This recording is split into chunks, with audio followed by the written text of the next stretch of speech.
Tonight, Campaign 2014 and the most expensive governor's race in Florida history between Rick Scott and Charlie Crist is approaching the finish line.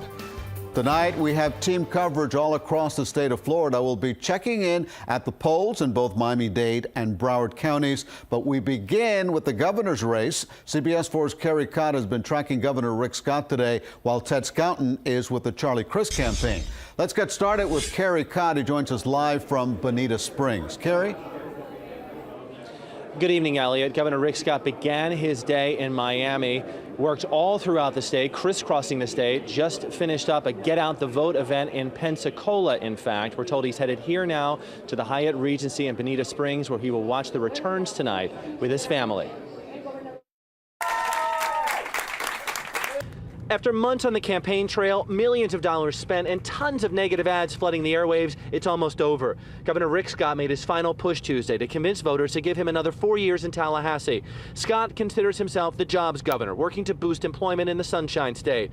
He sees the election between he and Democratic challenger Charlie Crist as a clear choice. This is a forever fight. It's going to be a fight. For part of Scott's campaigning Tuesday, Texas Governor Rick Perry stood by his side. He really understands what it's like to not have anything, to see a father lose a job. And that is the kind of person I want representing me. And Rick Scott is that man. Leslie Dewar, chairman of the Republican Party of Florida, believes Governor Scott is poised to win a second term, and she says his platform will be successful. I expect more jobs, more tax cuts, a balanced budget as we always do every year, some excess funding. I mean, just some of the same stuff that he's already done. A spokesperson from Governor Scott's campaign told me a short time ago that he had a great day traveling the state, thanking his volunteers and supporters. She told me he is excited about watching the returns come in here tonight at the Hyatt Regency in Bonita Springs.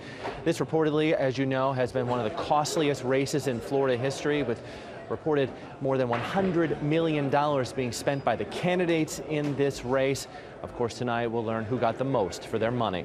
In Bonita Springs, Carrie Codd, CBS 4 News.